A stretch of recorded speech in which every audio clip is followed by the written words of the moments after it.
Welcome back, everyone. We're diving deep today into partnership language. Ooh, I like that. Partnership language. Yeah. We're going to unlock the secrets of it, and we're going to pull from a business English podcast episode. So for all of you out there trying to figure out how to really make those business relationships sing, Yeah. this is the episode for you. Absolutely. And you know what's fascinating? A lot of people think partnership language is about using really kind of fancy words or, buzzwords, but it's so much more nuanced than that. It really is. Yeah. And one of the things that the podcast host highlights right at the beginning Right. is this story about a woman who was talking to some Japanese colleagues and used the phrase quick partnership. Oh, no, I can see where this is going. And it totally backfired on her. Yeah. Because, in Western culture, sometimes we're like, let's just do this thing. It'll be a quick in and out. We'll get it done. Yeah. But to Japanese business culture, the phrase quick partnership kind of signals It does. a lack of commitment to a long-term vision. Right. And I think, it really underscores that even seemingly harmless phrases can have these unintended consequences. Yes. Especially when you're dealing with Oh, yeah. cross-cultural situations. Cross-cultural for sure. Absolutely. So I would say for you listening in, think about those times when you've been talking to people and you've encountered maybe different communication styles than you're used to. Yeah. What did that feel like? And how did you handle it? Right. How did you adapt, or how could you have adapted? Yeah. Now, the podcast also talks about how partnership language is very dynamic. It's not like a set, list of phrases or vocabulary words. It evolves as the business world itself changes. Think about terms like digital partnerships or cloud collaboration. Oh, those are things that didn't even exist. They barely existed a decade ago. Yeah, exactly. Yeah. So it's fascinating to see how language really adapts to the changing It does. landscape of business. It's like evolution in action, but with words instead of genes. I love that. Yeah, I love that. exactly. And it's not just, that kind of tech jargon. Yeah. Even like basic partnership phrases can have these slightly different meanings depending on, what kind of English-speaking culture you're engaging with. Right. The podcast host gives some great examples. Americans might say, let's partner up, where British people might say, shall we collaborate? And Australians might say, we should join forces. Yeah, and it's interesting because even though they convey similar ideas, there are subtle differences Yes. that reflect these cultural nuances. Yes. So it's almost like you need a passport Yeah. to navigate the global business world effectively. I love that. Like a linguistic passport. Yeah. A linguistic passport. That's a great way to put it. Yeah, absolutely. And, even with the wealth-damped passport, Right. sometimes you can still run into trouble. Oh, absolutely. And the podcast has a great story involving a Silicon Valley startup and a Singapore-based company Oh, I've heard about this one. where Pretty class. they thought they had a deal based on a nod. Oh, the infamous head nod ambiguity. Oh, the ambiguity. Yes. Mm. That can be so tricky to navigate. Well, and especially because in a lot of Asian cultures, Yeah. a nod often means, I hear you, I understand. Exactly. Not So- necessarily, I agree. Right. It's more about acknowledging that you've received the message, Right. not necessarily consenting to it. Right. And so they're like high-fiving, Yeah. back in Silicon Valley, like, we got the deal. You're good to go. And then like weeks later, Yeah. they're like, wait a second. Well, haven't we heard back from them? They're not returning our calls. What's going on? Yeah. Awkward. Yeah, very awkward. It just highlights the importance of understanding, nonverbal communication can be just as important as the words we use. Absolutely. Yeah.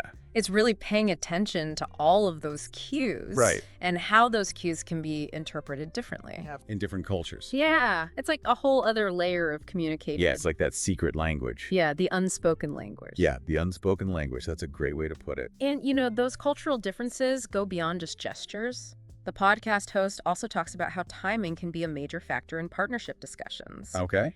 Some cultures, like Germany, tend to favor a very direct approach. Yeah. Get down to business, get to the specifics early on. Yeah. While other cultures, like Italy, might place a higher value on building that personal relationship before diving into the nitty-gritty details. Right. So it's almost like some cultures approach partnership discussions like a sprint, and others see it as more of a marathon. I love that. That's a great analogy. Yeah, it is. It's about pacing and Yeah. understanding the rhythm. The rhythm of the conversation. Exactly. Yeah. And then, there's a whole issue of silence, which can be really tricky to navigate. Oh, silence can be so fraught It can. with meaning. Yes. Because in many Western cultures, especially in that fast-paced world of American business, silence can be perceived as awkward or uncomfortable. Yeah. Like we tend to rush to fill those gaps. Right. Like, got to say something. Got to keep the conversation going. Right, talking, yeah. But in other cultures, like Japan, Oh, yeah. silence can actually be a sign of respect or contemplation or even agreement. It shows that you're carefully considering what's been said, Right. not just reacting impulsively. So, to the listener, think about how you perceive silence in your own interactions. Yeah. Is it a sign of discomfort? Or is it a sign of respect? Right. And how might that perception be influencing your partnership discussions? Yeah. Because it could be that you're misinterpreting silence Oh, absolutely. in a way that is actually detrimental to the partnership. Yeah, definitely. Yeah. Yeah. Interesting. Now, imagine how much more complex all of this gets when you factor in the rise of virtual communication. The podcast host tells the story of a British company that was really struggling to connect with potential Brazilian partners over video calls.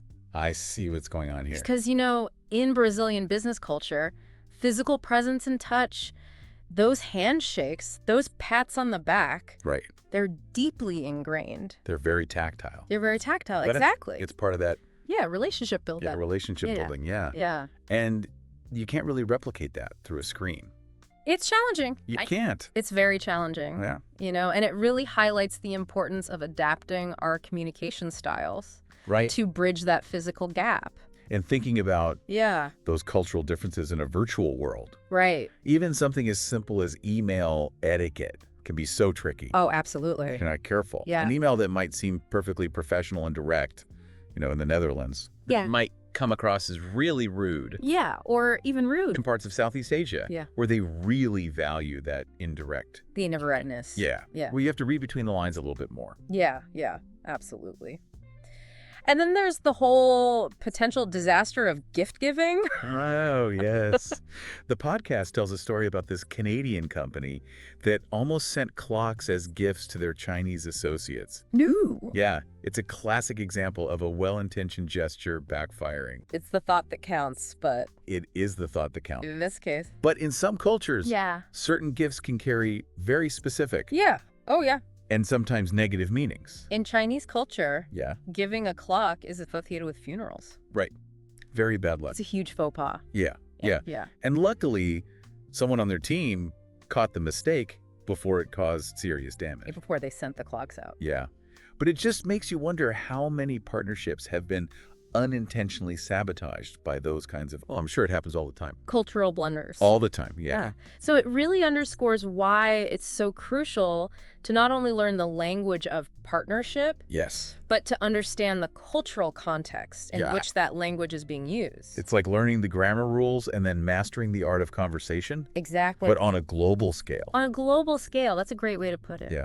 Okay, so we've talked about, vocabulary and these cultural nuances. Right. But what about the actual process of building trust through words? Yeah, that's where things get really interesting. The podcast actually compares it to building trust in a personal relationship. Okay. And they make this analogy of like saying, I love you too early on Oh, too soon. can scare someone away. Yeah, you got to find that sweet spot. You do. You have to find that sweet spot between being enthusiastic and coming on too strong. Too No. soon. Too soon. Yeah. Yeah, because in the same way, using overly strong language, like talking about full integration or exclusive collaboration in the very first meeting, Right. can make potential partners feel pressured or even trapped. Right. So instead of diving straight into a detailed proposal, it's more about creating a space for open dialogue Exactly. and exploration. Yeah, it's about building that rapport, Yeah. establishing a foundation of trust Yeah, absolutely. before you jump into the specifics. And the podcast host really talks about the power of active listening, Yes, active listening is so crucial. which, we all think we do it, but Right. it's more than just hearing the words. It is. It's about demonstrating that you truly understand their perspective. Right.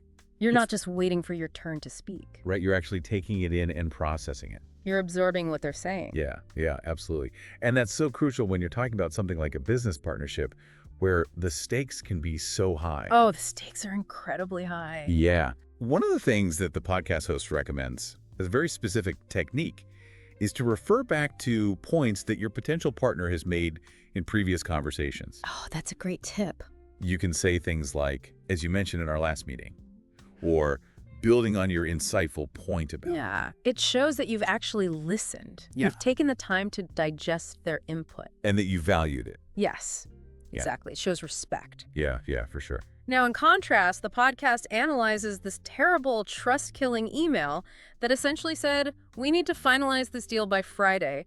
Please send your decision ASAP. Oh gosh, it's so demanding. It's so demanding. It's so one-sided. Yeah, it's like, It completely disregards the potential partner's perspective. I don't even care what you think. Right, I exactly. just need an answer. It's like a business equivalent of ghosting someone after a first date. That's a great analogy. You know, just like, okay, I'm done. I've got what I need. Yeah, I'm out of here. Yeah. And it really highlights the importance of creating a collaborative and respectful tone from the very beginning. Yeah. Instead of that ultimatum, they could have said something like, based on our productive discussions over the past month, we're excited about the possibility of moving forward together. Would you be comfortable sharing your thoughts on next steps by the end of this week? It's so much better. It is. It's more inviting. And it's still setting a timeline, It is. but it's doing it in a way that feels, Collaborative. collaborative, Yeah. respectful. And it reinforces that excitement about the potential partnership. Yeah, I love that. So we're setting boundaries, but we're not being jerks about it. Exactly. Boundaries with respect. Boundaries with respect. Yes. I like that. And, another concept that we were talking about earlier that the podcast touches on is future pacing. Ah, future pacing. That's a powerful technique. Weaving in those kind of little hints about Yeah, subtle hit. longer-term collaboration. Without putting undue pressure. Right. We see this going somewhere. Yeah, this could be the start of something amazing. Yeah, exactly. So you're kind of planting those seeds of possibility Planting seed. without overwhelming them with expectations. Right.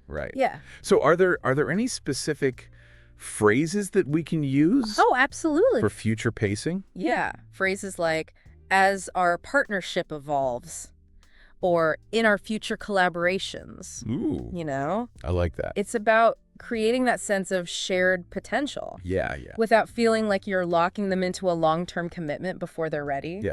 Yeah, absolutely. And then another thing the podcast really emphasizes is using what they call inclusive language. Yes, inclusive language, such a powerful concept. Like there's a big difference between saying, we could help you improve your operations and we could develop solutions together. Oh, huge difference. It's huge, yeah. The first one sounds very transactional. Yeah. Like, we're the experts, you're the client. Right. Whereas the second one really emphasizes that partnership. That we're both... We're in this together. Yeah. We're both invested in finding solutions. Yeah. It's that subtle wording, but it really changes the tone. It really does. It shifts the power dynamic. Yeah, absolutely. Creates a more collaborative atmosphere. And then there's the power of silence. Yes. The power of silence. Sometimes the most powerful thing you can say is nothing at all. Really. Not saying anything can actually build trust. It can. It's about creating that space for the other party to speak. Okay. To share their perspective. To feel heard. To feel heard, exactly. You know, the podcast host talks about working with this company that was completely baffled. Their partnership proposals kept falling flat. Yeah. And it turned out they were doing all the talking. Oh, no. They weren't giving their potential partners any room to contribute. They were so excited to share all their ideas. They're just like, this is what we can do for you. This is how amazing we are. Look at all this. Yeah. Look at all this. But they weren't actually listening. Yeah, and not creating that space for that back and forth. That dialogue. Yeah. Yeah. It's like any relationship, really. It's a two-way street. A two-way street. Sometimes the most valuable thing you can say is, tell me more about your thinking on this, or what are your hopes for this partnership? Exactly. Yeah. It shows that you're genuinely interested in building something collaborative. Yes. Not just dictating the terms. And that's a great point to kind of leave our listener with. Yeah. As we go into part 2, thinking about, Yeah. how much space are you creating for your potential partner to talk? Right. Are you dominating the conversation? Yeah. Or are you truly engaging in a dialogue? Yeah.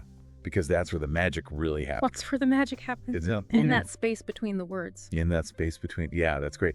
And in part 2, we're going to talk about how to make that magic really sing We are going to get into the nitty-gritty with some practical examples, some real-life partnership dialogues. and some incredible stories about how the right words can literally change the course of business history. I'm so excited. Me too. I can't wait. Okay, so we're back, ready to delve into some real-world examples of partnership dialogues. What are some of the specific strategies successful companies use to navigate those sometimes tricky conversations? I'm ready. Lay it on me. Well, the first thing that struck me is this concept of creating what the podcast calls visibility moments. Visibility moments. Making your thought process transparent to build credibility and trust. So instead of just coming in with a finished proposal, Exactly. they're kind of letting them see You're giving them a glimpse behind the scenes. behind the curtain. Yeah, you're showing them the work, the research, the thought that went into it. Okay. So instead of just saying, we'd love to partner with you, you might say, we've spent the last few weeks analyzing how our strengths could complement each other, and here's what we've discovered. Like that. It's like you're inviting them into the process. You're inviting them in. Yeah. It's not just a finished product. Right. And when you combine that transparency with a strategic question framework, Okay. you can really guide the conversation. I'm all about framework. So Yeah. tell me about this. Okay, well, the podcast host really emphasizes that the most successful partnership conversations follow this clear pattern of question evolution. Okay. In the early stages, the focus is on understanding the other party's needs and challenges. Right. You know, you're asking questions like, what are some of the biggest obstacles you're facing right now? Or what are your top priorities for the coming year? Yeah. So you're showing genuine interest. You're not just there to tell them what you can do for them. Right. You actually want to hear. You want to understand their world, Yeah. their perspective. Absolutely. And as the conversation progresses, Yeah. you can shift to questions that explore possibilities and potential solutions. Okay, so it's moving from problem identification. Right. Solution exploration. Yeah. You might say things like, how do you envision our expertise helping you overcome these challenges? I like that. What kind of impact could we create together if we combined our resources? Yeah, it feels very collaborative. It does. Yeah. Very much so. It's that we're in this together vibe. Exactly. And then as you move toward those final stages of the partnership discussion, Uh-huh. you can start asking questions that really focus on commitment and next steps. Okay. So what are your expectations for this partnership in terms of communication and decision making? Or what key milestones would signal success for both of our organizations? So you're building a bridge You're building that bridge from the exploration. from exploration to commitment. So that's commitment. Each question kind of lays the groundwork for the next stage. Right. The podcast host also talks about this technique called future-present bridging. Future-present bridging. Okay. So it's about weaving a narrative that connects the present reality to future possibilities. How does that work? Give me an example. Okay. Imagine you're a small tech company talking to a Fortune 500 company about a potential partnership. Right. Instead of just focusing on this specific project, Yeah. you might say, as we look at the industry trends, it's clear that this initial collaboration could position us to lead the disruption we both see coming. That's so much more inspiring It is. than just talking about the task at hand. It is. It's about painting a picture Yeah. of that shared journey Right. toward this bigger vision. It's like we're creating this amazing future together. Exactly. And that shared sense of purpose Yeah. is what fuels those really successful partnerships. Yeah. Okay. We've talked about these visibility moments, Right. strategic questions, Yeah. future present bridging. Yeah. What other partnership power moves can we add to our toolkit? Well, one of the simplest yet most effective strategies the podcast talks about is what they call embedded appreciation. Embedded appreciation. Okay, I like it. And it's about consistently recognizing and acknowledging your potential partner's strengths. So you're not just talking about what you bring to the table. Right. You're actually highlighting their expertise. You're highlighting their accomplishments, Okay. their strengths. Yeah. So instead of saying, we'd love to help you with this project, you might say, your company's reputation for innovation, combined with our global reach, could create a truly unique offering in the market. Right. Right? It's like, we see you. We see you. We value you. And we value what you bring to the table. Yeah. And that kind of recognition goes a long way Yeah. in building mutual respect and admiration, which are crucial foundations for any successful partnership. Absolutely.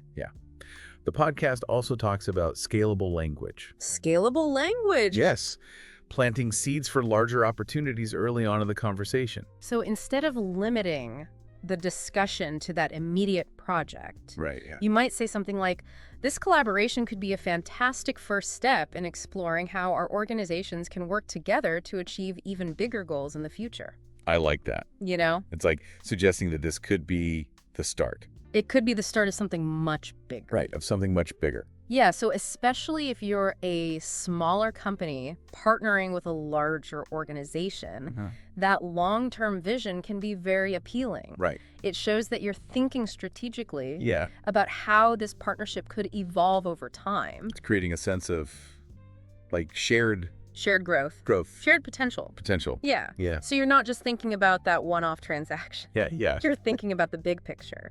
Okay, so we've talked about all these strategies for kind of getting that initial spark, that initial excitement. Right. But then what about maintaining that momentum once the collaboration is underway? Yes, because it's one thing to get people excited, Right. but how do you keep that energy going When you're in the trenches, when you're in the weeds? working through all those inevitable challenges Right. that are going to come up. And they will come up. Yeah. That's where this idea of milestone language comes in. Okay.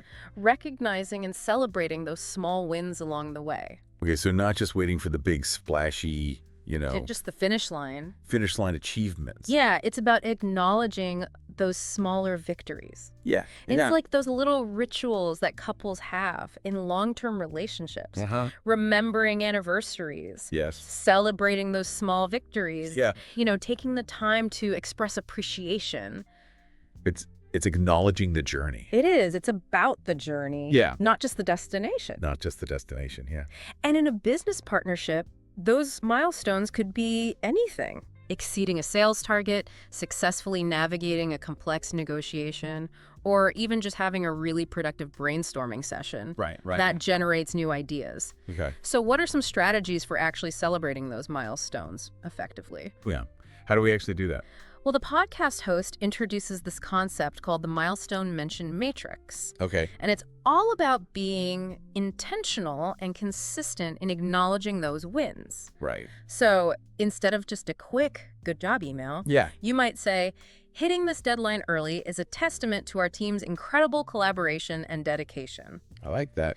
This successful product launch wouldn't have been possible without your team's creative problem-solving skills. Okay. So It's not just a pat on the back. it's not just a pat on the back. It's really calling out. You're calling out the specific contributions, Yeah. the strengths that led to that success. Yes. And that goes a long way It does. in reinforcing Right. that value. Yeah. Yeah. So we've talked about, celebrating those highs, but how do we navigate those lows? Those inevitable crisis moments that even the strongest partnerships are going to face. Right, because no partnership is immune to challenges. Right. How do we use language to kind of, steer through those stormy seas? Well, that's where the art of crisis communication comes in. Okay. And the podcast shares some really incredible stories about how the right words can literally save a partnership from disaster. Okay, give me an example. Okay, there's this fascinating story about two competing tech companies Okay. who were both hit by a major security breach. Oh, no. Right. So you can imagine the potential for finger pointing. Yeah, a lot of blame going around. A lot of blame. It could have been a PR nightmare, Right? a legal battle. Oh, yeah, that sounds like a disaster. Right. But instead of turning on each other, one of the CEOs reached out to the other and said, we're facing a shared challenge here. Instead of letting this divide us, let's use this as an opportunity to set a new industry standard for security together. Wow. Right. That's amazing. It takes a lot of courage. Yeah. Vision. And to see that in the midst of a crisis. Right, when everyone's panicking. Yeah. To see that opportunity. So what happened? Well, instead of becoming enemies, They joined forces. Oh, wow. They pooled their resources, their expertise, and they worked together Okay. to develop this new security protocol that actually became the industry standard. That's incredible. But that shared challenge Yeah. strengthened their bond Wow. and ultimately benefited the entire So industry. they turned that crisis into a catalyst. They did. It's a beautiful example of how the right words can shift the entire dynamic of Yeah. a situation Yeah. and transform potential disaster into an opportunity for positive change. Yeah, I love that. Okay, so are there any like specific things we can do or say when we're in those crisis moments? Yeah, well, the podcast talks about this sequence of language they call the crisis conversation cascade. Okay. And it's a very specific sequence that can help you navigate those high-pressure moments. I'm ready. Tell me about the cascade. Okay, so the first step is acknowledging the significance of the challenge. Huh. You know, you're saying something like, we recognize how serious this situation is and the potential impact it could have on both of our organizations. Yeah. You're demonstrating empathy, you're understanding their perspective. Or validating their concerns. Exactly. And then you move to alliance language. Okay. This is where you reinforce that you're in this together. Okay. You know, we're committed to working through this as partners. Yeah. We're both invested in finding a solution that protects our shared interests. It's shifting from that you versus me mentality. Yeah, so that we... We're in this together. Yeah, I like that. And then finally, you move to action-oriented language. This is where you start talking about the concrete steps you'll take to address the situation. Right. So you're saying things like, here's what we're doing right now to mitigate the damage. Or, let's form a joint task force to develop a comprehensive plan of action. So it's acknowledge, affirm, and then act. Exactly. Yep. Acknowledge the problem, affirm the partnership, and then take decisive action together. Together. I love that. That's great. And I love that you're giving us such like concrete advice and tools and... Because I think that's what people are looking for. Yeah, I think so too. They want something they can actually apply. Yeah, absolutely. And the podcast also emphasizes the importance of planning your crisis communication before you actually need it. Wait, so you're saying like have a fire drill Exactly. for your partnership. For your partnership. I love that. Yeah, they call it preemptive partnership language. Okay. And it's about having a set of ready-to-use phrases and strategies for handling these high-pressure situations. Oh, that's so smart. So you're thinking ahead. Identifying potential challenges. Okay. Brainstorming potential solutions. Okay, so when that crisis hits, you're not scrambling. You're not reacting emotionally. Yeah, you're like, we got this. You've got a plan. We've got a plan. Yeah. I love that. So, you know, we've talked about navigating challenges. And we've talked about celebrating those wins. Yes. But what about that long-term vision for the partnership? The long game. Yeah, the long game. How do we keep that spark alive and ensure that it continues to evolve and grow? Yeah, because it's easy to get caught up in those day-to-day tasks It is. and kind of forget about that bigger picture. You lose sight of the forest for the trees. Exactly. So how can we use language to sustain that long-term vision? That is what we will explore in the final part of our deep dive. So excited. We're going to discover the power of future-focused language Okay. and how to use it to build a bridge Okay. to a brighter future together. Let's go down. Let's go. Okay, we're back, and I'm ready to talk about the future. How do we use language to shape the future of our partnerships? Well, this podcast we're talking about today really dives into what they call future-focused partnership language. Ooh, I like it. And it's not just about setting goals. It's about using language to create a shared vision of a future where both partners are, thriving and achieving amazing things together. So it's like you're painting a picture Yes. of what's possible. Exactly. It's about using words to inspire and motivate Okay. and create that sense of excitement about what the future holds. Okay. And one of the keys to making that future vision feel, tangible and achievable is what they call vision vocabulary. Okay. And this is about using specific language patterns that evoke that sense of shared success and possibility. I like that. Yeah, so instead of just stating, facts and figures, Right. you're using language that really inspires and motivates. The podcast gives us great example of this small software company that was working on a project with a large corporation. Okay. And it seemed like a pretty routine project, nothing too exciting. Okay. But the CEO of the smaller company, instead of just focusing on the immediate task, he shifted the conversation to the future. I like where this is going. He said something like, As we're tackling this challenge, I can't help but think about how our combined approaches could transform the entire industry over the next decade. Okay. He took this like kind of ordinary project Yeah. and he elevated it He did. He turned it into a springboard to a much larger vision. to do this much larger vision. Okay, so what happened? Well, that single sentence, Okay. focused on future potential, Uh-huh. sparked a conversation that eventually led to a global partnership worth over $100 million. Wow. So it transformed that simple vendor-client relationship Right. into this long-term, Right. mutually beneficial collaboration. Just from that one sentence. From that one sentence, Wow, the power of language. it's incredible. It's like planting a seed Yeah. that grows into this mighty oak tree. I love that. Okay, so we plant that seed. Yes. How do we nurture it?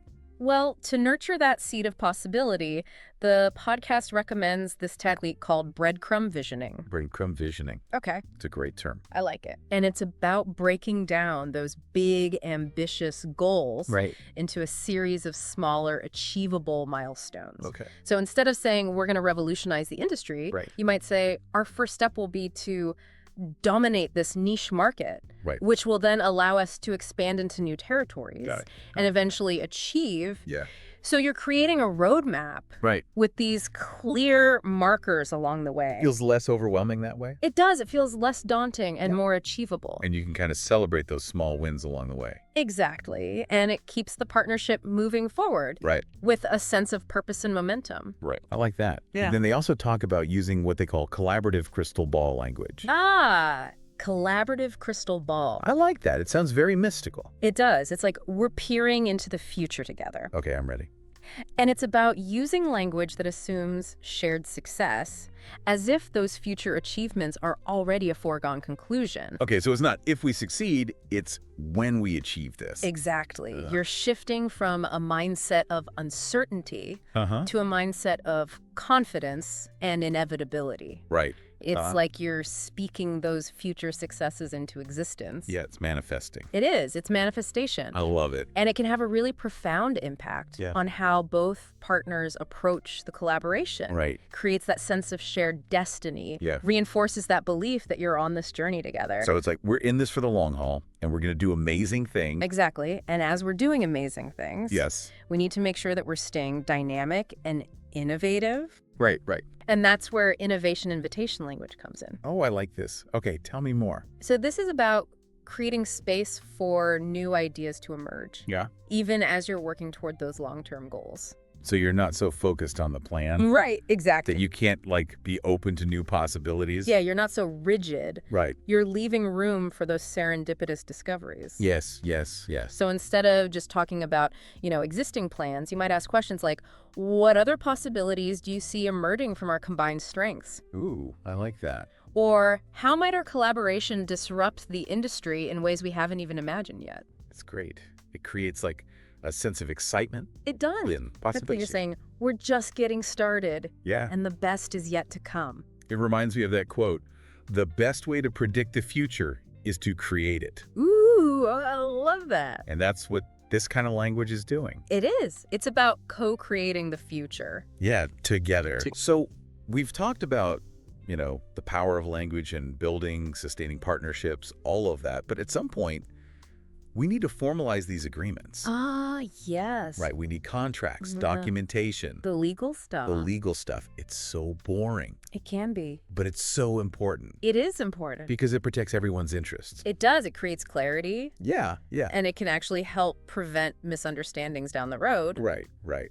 But, legal documents can feel very dry Yeah, it and can. impersonal. Yeah, it's like all that jargon and legalese Yeah. makes your eyes glaze over. Yeah, it's terrible. So how do we navigate that process Right. without losing that human connection and that spirit of collaboration that we've been talking about? Yeah, that's a great question. Well, that's where this idea of partnership documentation language comes in. Okay. The podcast offers some great insights into how to infuse even those most formal documents Right. with warmth, clarity, and a sense of shared purpose. Okay, so, is there a way to make legal agreements more user-friendly Yes. without sacrificing, Without sacrificing the legal integrity. legal integrity? Yes, Yeah. absolutely. The podcast advocates for what they call humanized documentation language. Okay. And this involves using clear, concise language Okay. that's easy to understand, Right. but also conveys that sense of mutual respect and shared goals. Okay, so instead of that dense legalese, Right. it's more like a genuine agreement Exactly. between two people who want to work together. It's like you're speaking the same language, Right. both literally and figuratively. Yeah, I like that. Yeah. Okay, so give me some examples of how to humanize those legal documents. Okay, so instead of saying, party A shall deliver, Mhm. you might say, our team is committed to providing. Okay. Instead of, in the event of failure to comply, you might say, if we encounter challenges in meeting our shared objectives. It just softens it. It does. It creates a more collaborative tone, Yeah. less adversarial. Yeah, for sure. It's like you're reminding each other Right. that you're on the same side. Your partners. Yeah. Yeah. The podcast also talks about creating what they call living language agreements. Living language agreements. Yeah, so these are agreements that are designed to evolve Okay. and adapt as the partnership grows and changes. This is recognizing that change is going to happen. Change is inevitable. Yeah. And the best partnerships are those that can adapt and evolve together. Mhm. So instead of being, rigid and set in stone, Right. these living language agreements use language that allows for flexibility and responsiveness to new challenges and opportunities. It's like building in those escape hatches, It is. just in case things need to change. Just in case. You might use phrases like, as our partnership evolves, or in alignment with our shared commitment to innovation. I like that. Okay, so we talked about building trust, navigating challenges, celebrating wins, creating that future vision. Right. But we also have to acknowledge that not all partnerships are meant to last forever. That's true. Sometimes those relationships run their course, Yeah. or circumstances change, and it's best to move on. Yeah, and that's okay. It is okay. And the podcast actually offers a really insightful perspective on this often overlooked aspect of partnership dynamics. Yeah, I'm curious. What do they say? Well, they talk about creating what they call elegant escape routes Elegant escape route. within those formal agreements. Okay. So it's not about encouraging breakups. Right. It's about recognizing that sometimes partnerships need to evolve or dissolve. Right. And it's best to do so gracefully and respectfully. Right. So instead of those, Yeah. harsh termination clauses, Right. Exactly. it's more about creating a framework. Yeah, for a mutually agreeable separation. Right. Like conscious uncoupling for businesses. Exactly. I love it. Okay, so give me some examples of that elegant language. Okay, so instead of saying this agreement shall be terminated, you might say, if our strategic priorities diverge, or as market conditions require us to adapt our focus, Right. you It's acknowledging that things change. things change. And that's okay. And that's okay. Wow. This has been such an incredible conversation. It has. We've covered so much ground. We really have. And I think the most important takeaway for our listener is that Yeah. language is incredibly powerful. It is. Words matter. Words matter. They really do. And the words we choose can shape the reality. They shape our partnerships. Yeah, our partnerships. And I think this deep dive has given us all a toolbox. It has a whole toolkit of strategies and techniques. And, we can use these to build trust, Inspire innovation. navigate challenges. Create that shared vision for the future. And the exciting thing is that Yeah. it's not like a one and done thing. No. It's a continuous process. It is. Every interaction is an opportunity. Every conversation, Every email. every virtual meeting. It's a chance to deepen those connections, build trust, and create something truly remarkable together. It's a beautiful thing. And for our listener, I would say, Yes. don't be afraid to experiment Yes. Experiment with these different techniques. Play with the language. See what works for you. See what resonates with your partners. Yeah. And remember, the language of partnership is constantly evolving, so stay curious, stay open-minded, Yes. and keep exploring new ways to connect, communicate, and collaborate. So as we wrap up this deep dive into the world of partnership language, Yes. I just want to say, keep those conversations flowing. Keep those connections strong. Keep those possibilities expanding. And go out there and build those world-changing partnerships. Until next time,